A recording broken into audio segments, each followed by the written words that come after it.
All right. Good evening, everybody, and welcome to the January 4th, 2023 AR update. And I would like to thank our panelists for jumping in on very short notice. Thank you for being here and giving us the update and the info that we need to know for our participants. If you have questions, please put them in the Q&A and we'll get to them after the presentations. And we'll start with a very busy guy who has probably a rather long night ahead of him. That would be Eric Kurth from the National Weather Service in Sacramento. Eric, thanks for being here. And what's the latest and what can we expect? All right, thank you for the opportunity, Pascal. Well, we've got this strong storm that we've been anticipating. It's moving inland and the winds have been ramping up already. We're starting to hear even here at our office, the windows are humming. This storm is really a special one. It's a hybrid of a strong deepening low off the coast and an atmospheric river that has lots of moisture. And those are combining to give us a really strong storm event. Now, our biggest concern is the strong winds, and they're starting to pick up already. And we have gotten some gusts up to 39 miles an hour at Marysville.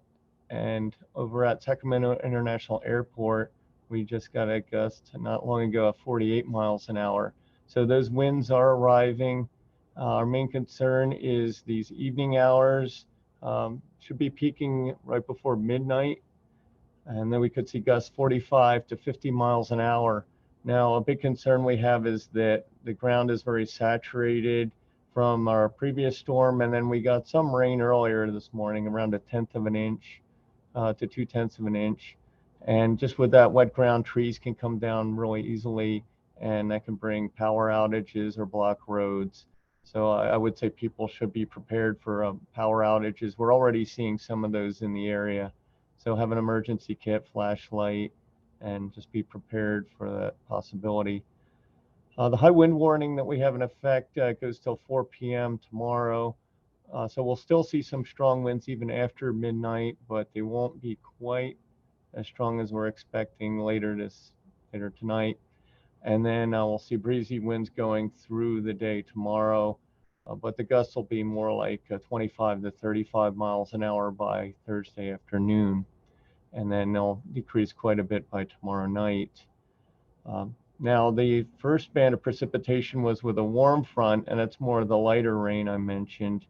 The really heavy rain is coming in with the cold front tonight, and we're expecting amounts for the Marysville area up to around 2.5 inches. And then up in the foothills, we could be seeing amounts of 4 inches. And then extending up into the higher mountains, there could be 5 inches. Of course, a lot of that will end up being in the form of snow. Now, right now, the snow levels are quite high. They started at 4,000 feet earlier this morning, and they rapidly rose with that warm front. So they're over 7,000 feet, probably just above the pass levels now, but we're expecting those to be dropping down to around 5,000 to 5,500 feet by morning. So we'll see that heavy snow coming in, and snow amounts could be 1 to 3 feet. So certainly affecting any mountain travel pretty heavily. There could be amounts up to 4 feet over some of those higher peaks as well. So just be aware there's a winter storm warning in effect. And there's also going to be wind gusting up to 70 miles an hour up in the mountains. And the wind and that heavy snow could combine to bring some whiteout conditions. So I think things are going to be very dangerous.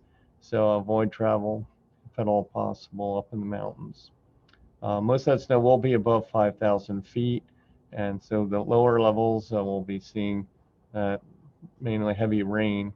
Of course, that rain will be affecting some of the creeks and streams and rivers, which are already elevated from our last system. So we'll see some renewed rises on those waterways.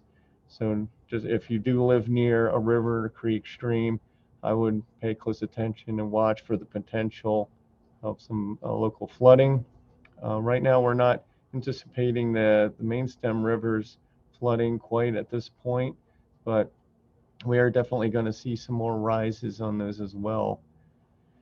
And in terms of what happens next, so we'll have a bit of a lull. It looks like on Friday, maybe just some scattered lingering showers.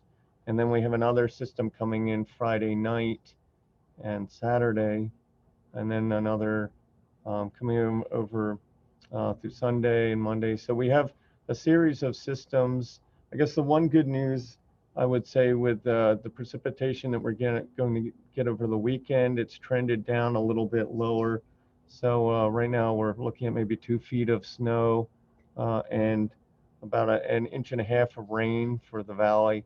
So a little bit less than what we saw when we were looking at some earlier projections yesterday and the day before. And so, yeah, this wet pattern looks like it's pretty locked in. So I see more systems coming on the way. So I would just say be prepared for wet and at times windy, stormy pattern for the foreseeable future. Yeah, foreseeable future being at least at least the next 10 days or so from what there's some precip above average precip with an 80% probability of being really above average. So I think we all can it's good for the reservoirs, it's good for the wells, so that's the good news. So hey, thanks a lot, Eric, for being with us, and I know you're busy, so if you have to hop off, totally get that, but thanks again for being here. Oh, I did want to mention one additional detail. We do have we have a general flood watch, but we also have a flash flood watch for burn scars. It's like the Mosquito Fire, the Dixie Fire, Caldor, and the River Fire. So just be aware, anyone in those areas, there is a potential tonight for some of those heavier showers or maybe thunderstorms even to bring debris flows. I mean, right now it looks like a low possibility, but there's just such a potential high impact. We do have that watch going, and we'll be watching through the night, and we'll put out warnings if we do see any imminent flooding happening or debris flows. So again, thank you, and have a good evening, everyone. Thank you, and yeah, of course, Eric mentioned the river fire, which is of course something that is both in Placer and Nevada County, and I'm really glad that we have both Placer and Nevada counties represented here. So, Chief Woessner, can you talk to us a little bit about what is it looking like in the area for the river fire scar, and how are you guys pre-positioning more than usual even?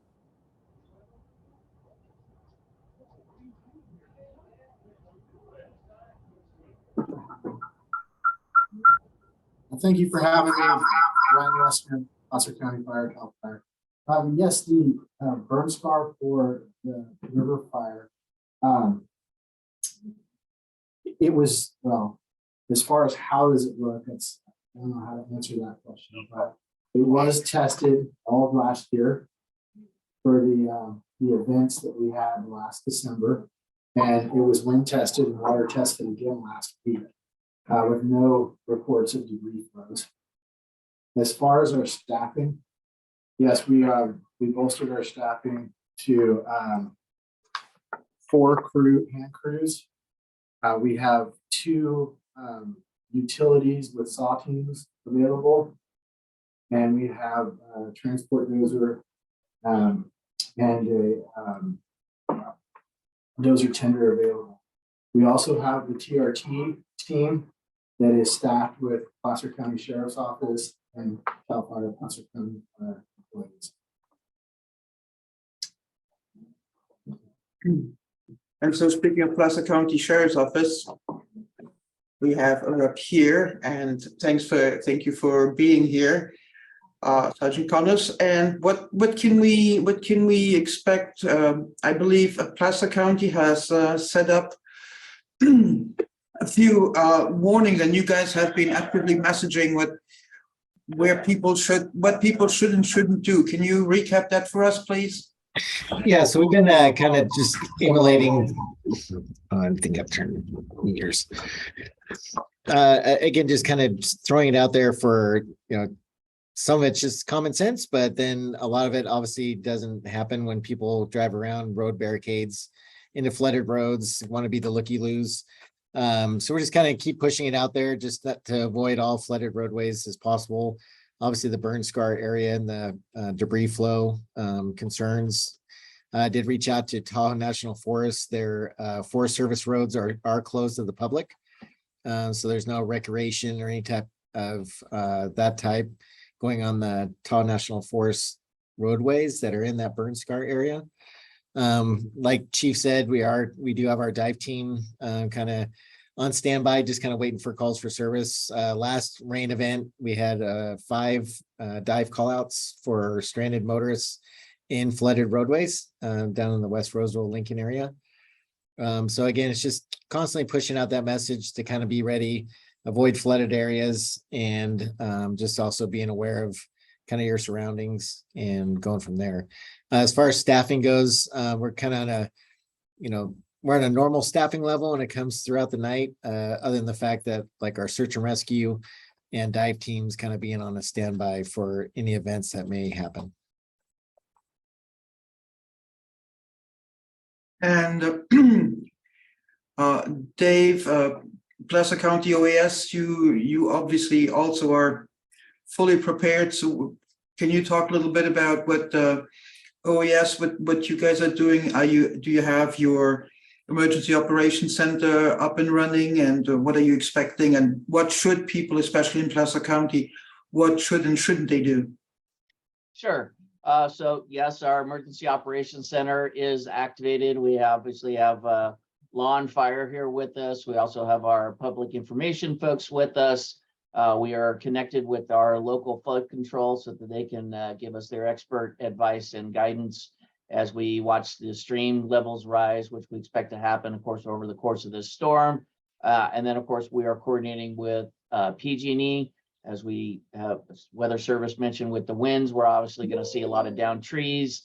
For whatever reason, those always seem to hit power lines. And so we'll expect some power outages in that. So just working to make sure that response efforts are well coordinated. And then, of course, we're here to support not only our county agencies, but then also any of the cities or special districts. If they have any needs, our utilities, for example, if they end up having critical infrastructure without power for some significant period of time, that's something the Emergency Operations Center can help support them with in terms of sourcing backup generators and that if they have issues with those types of things. So we're standing by and watching things and looking just to see how the night goes. In terms of what people should and shouldn't do, I guess I would echo what National Weather Service said in terms of, tonight I think is a good night to just stay home and enjoy things at home. And of course, be prepared for power outages. You should have your phones charged and think about, if your power is out, make sure that you have multiple ways to get communications. We obviously in Placer County, we encourage folks to sign up for Placer Alert. And again, be thinking about if your power happens to be out, many of us don't have landlines anymore.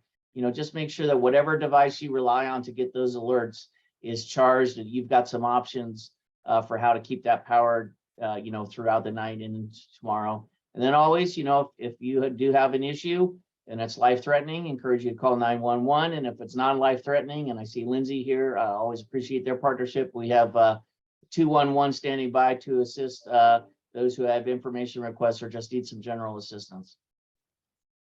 Thank you. And hey, let's jump counties and let's go to Nevada County. And Craig, same questions for you. What is Nevada County OAS? What are you anticipating, and how can we help get the message out? And what is the message? Yeah, thanks for having me, Pascal. Again, Craig Griesbach, Director of Emergency Services for Nevada County. We know all too well from last year's winter storms that were major. A lot of areas were without power for a couple of weeks, including where I live. I was without power for a couple of weeks. So we spent pretty much this entire week doing a lot of messaging. Speaking of the river fire burn scar, we sent out a code red message alert to those impacted residents on what to do in the event of debris flows and to stay from low-lying areas. and things like that. So if you aren't signed up for Code Red, please sign up for that for the emergency alert system. I'll put a link in the chat once I'm done talking here.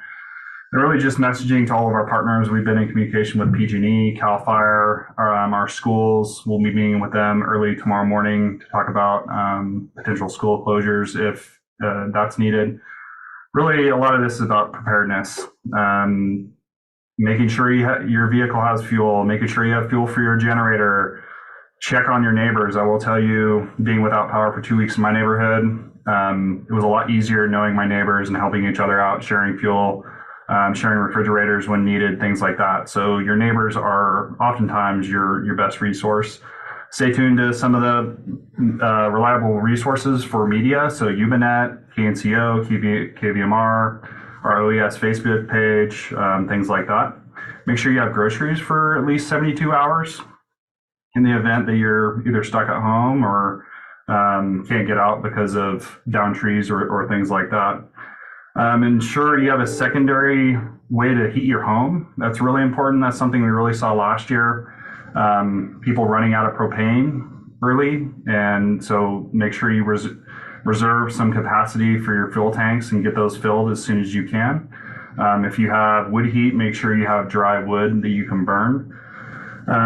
As Dave mentioned, and that's going to be a lot of the same from him and I, make sure you charge all your devices to make sure you're ready. Avoid flooded roads, and roads that have potential power lines, don't venture across those.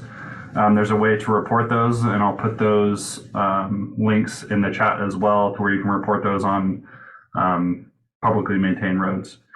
I think that is about it for me, Pascal, and ready for some questions if any come up.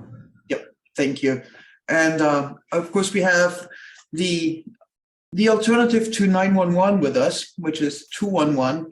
If it is not a life-threatening emergency and you need to know something, you call 211. And Lindsay, what kind of information will you have and will you be able to share with people who call you?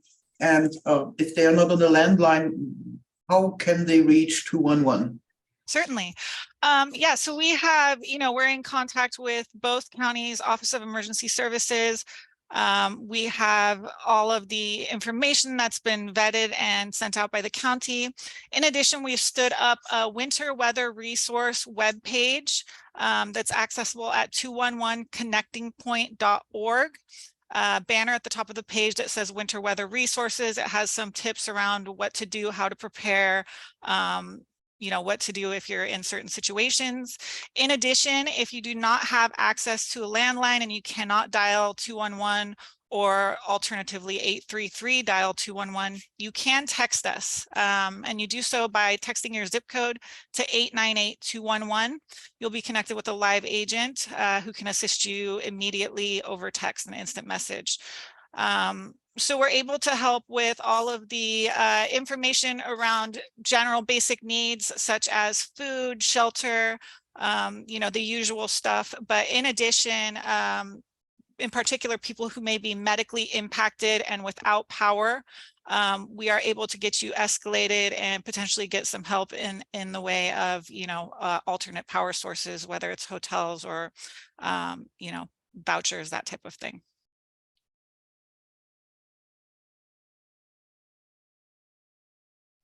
Great. And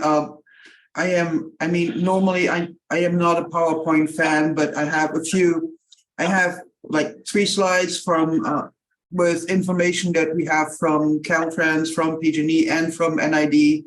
So I am going to go through those pretty fast because it's really, but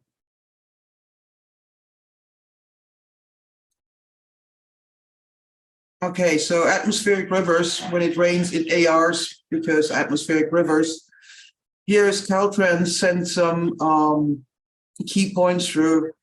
Again, driving is totally discouraged. They have contractors for emergency repairs.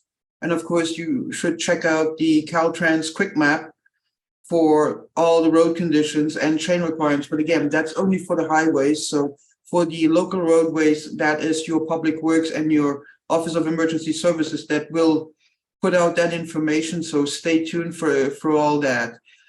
PG&E says they have additional people, they brought on additional crews, and also 16 crews from Southern California, plus some more from via their mutual aid. And the safety message, again, if you see a down power line, assume it's live and do not touch it or move it and keep people away.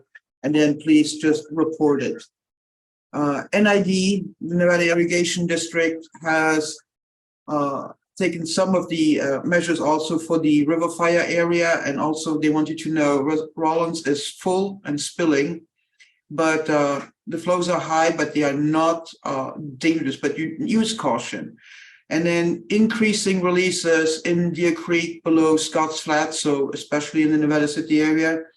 So be careful and really, really pay attention, especially if you are going on one of the trails, numerous trails in the area. Please really, really be careful and do not go tubing in the canals. Just don't do it. But they will be patrolling all the structures. And again, if you see any emergency situation, you will please call 211. Nevada County Superintendent of School, like Craig mentioned, be prepared for potential school closures. Everybody is working together, and we will have updates on school closures tomorrow morning, probably around 6 a.m. in the morning. We will have these the updates if there are school closures. So stay tuned and refresh. And now, if you have questions, please post them in the chat. I got a few that came up from people who emailed us, and so we'll go to those right now. And we also have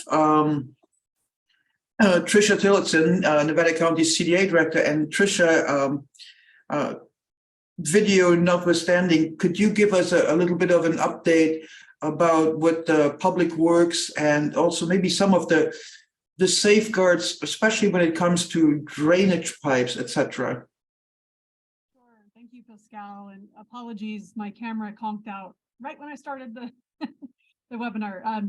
Anyway, so our road crews have been out cleaning storm drains as we speak.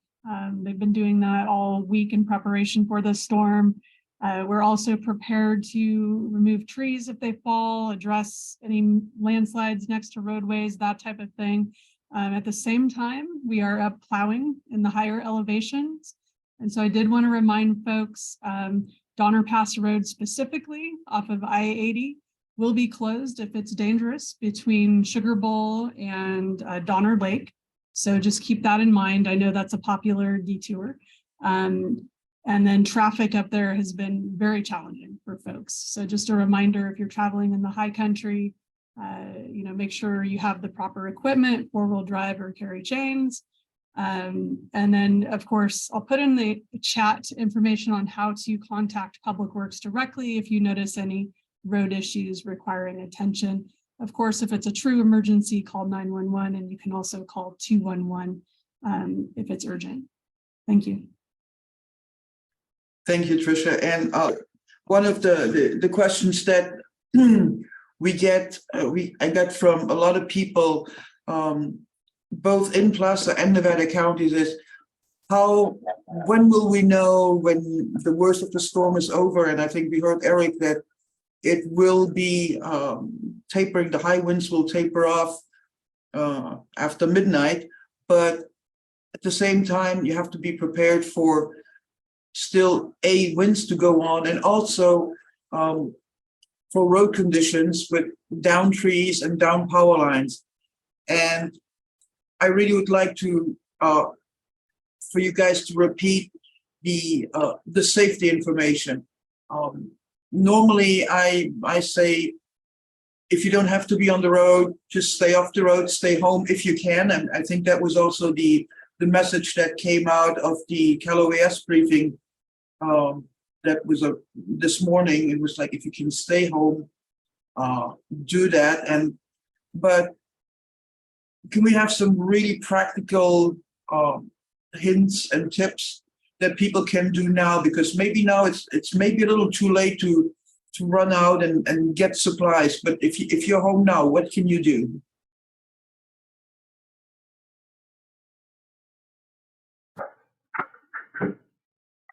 So what I would just kind of regurgitate what you said is, when in doubt, especially for roadways, if you don't have to go out, don't go out unless you absolutely have to. There are ways to report trees across roadways or damaged power lines and things like that. Like I said, you can get those contacts either through our OES website. You can Google Nevada County OES, or you can reach out to us directly and we can help you with that, or even 211 can help you out with that as well. So when in doubt, it's not worth it. Just go around any power lines or floater roadways or anything that you see, or if you don't have to go out, don't travel on the roadways at all.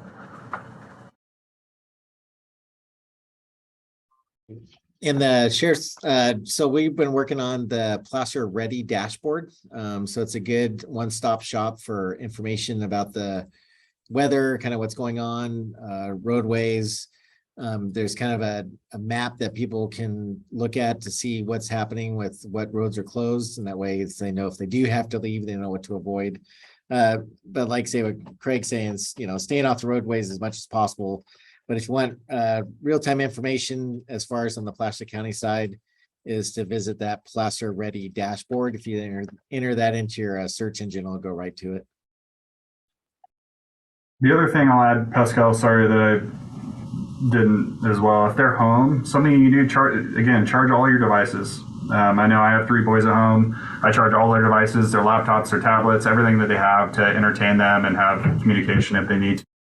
Fill your bathtub with water. That way you have a supply of water in the event of an emergency. Locate your flashlight, headlamps, batteries, whatever that looks like. So do all this preparation before power goes out or before trees fall down and things like that to make you better prepared. And Lindsay, do you have any information if, let's say, if people need emergency shelter all of a sudden, let's say a tree falls on a house, etc., can they contact 211? Is that the best option? Yeah, absolutely. Anyone who, again, is medically impacted, relies on medical equipment, or, has a medical condition or disability that means that they need electricity to function. If their power happens to be out, if they happen to be evacuated, whether it's due to flooding, a tree falling on their home, they can reach out to us. We have an escalation process whereby we can get them resources to get them shelter for the night, meet their needs that way.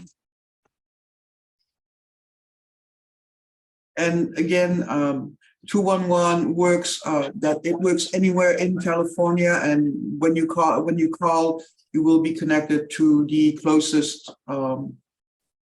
aid station that you have, because you guys, for example, you operate both for Nevada and Placer County. That's right. Yeah, we serve both Nevada and Placer County. Different 211s across the state do it a little bit differently. Some counties only have 211 service in disasters, but in particular, all of PG&E's service area has been activated. So 211 is working in every footprint of PG&E's right now. Perfect. And and then we have okay. It looks like we get you guys answered the questions that came in, so it's great. I think we have 30 minutes. We're 30 minutes in. Last call for questions from our audience. If you put those in the Q&A, if not, we are going to conclude this, and everybody is going to go back to what's probably going to be a very long night for most of you.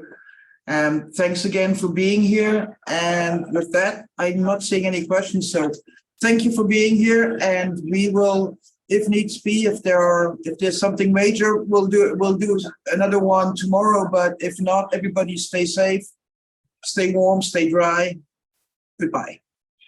Thanks, Pascal. Bye. Thank you.